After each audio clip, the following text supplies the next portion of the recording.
Dugaan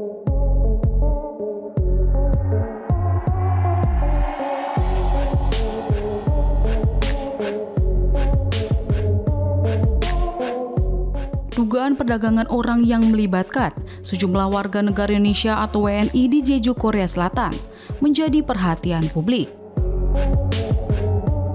Kabar terjadi usai seorang WNI mengaku melaporkan dugaan itu kepada kantor imigrasi dan orang asing Jeju serta Kedutaan Besar Republik Indonesia atau KBRI di Korea Selatan. Akan tetapi pihak terkait mengatakan bahwa korban harus melaporkan langsung ke kantor polisi Sogwipo Lang. Akan tetapi pihak terkait mengatakan bahwa korban harus melaporkan langsung ke kantor polisi Sogwipo. Pada komentarnya, WNI tersebut menanyakan instansi yang dapat dihubungi karena menurutnya jumlah korban sangat banyak. Ia mengatakan ada seorang yang merekrut orang-orang di Indonesia dan mengirim mereka ke Jeju dengan bayaran 7 juta won per orang. Pelapor juga meminta aparat kepolisian yang melihat komentarnya agar menghubunginya secara langsung, kemudian laporan tersebut diharapkan dapat segera ditindaklanjuti. Pengguna media sosial bernama @kiox_, Pengguna media sosial bernama @kiox_ menyatakan dugaan kasus kriminal tersebut telah dilaporkan melalui surat elektronik kepada kantor imigrasi dan orang asing Jeju hampir 1 bulan sebelumnya.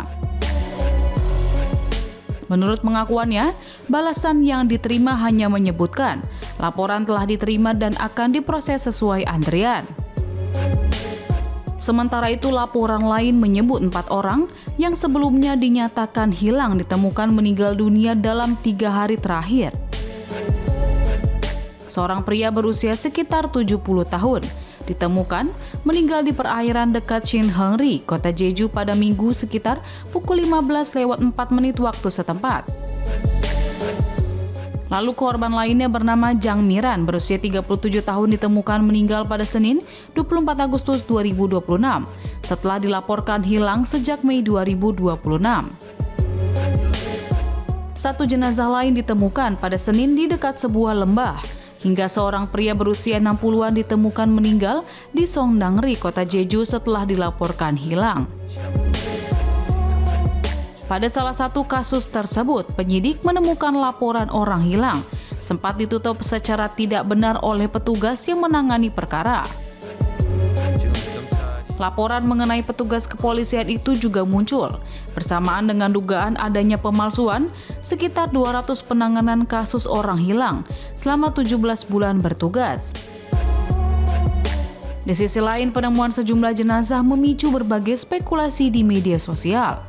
Sebagian pengguna mengaitkannya dengan dugaan pembunuh berantai maupun jaringan perdagangan orang. Laporan sebelumnya juga mencatat adanya kasus perdagangan manusia di Pulau Jeju, di mana salah satunya terkait 4 perempuan Asia Tenggara yang ditawan dan dipaksa bekerja sebagai pekerja seks komersial. Namun, hingga saat ini belum ada konfirmasi resmi dari pihak berwenang mengenai keterkaitan peristiwa tersebut. Buntut skandal ini, 4 pejabat senior di kantor polisi Jeju Sobu resmi dinonaktifkan dari jabatannya. Badan Kepolisian Nasional Korea Selatan atau NPA menegaskan tengah menggelar inspeksi internal untuk mengusut keterlibatan dan kelalaian pengawasan para atasan.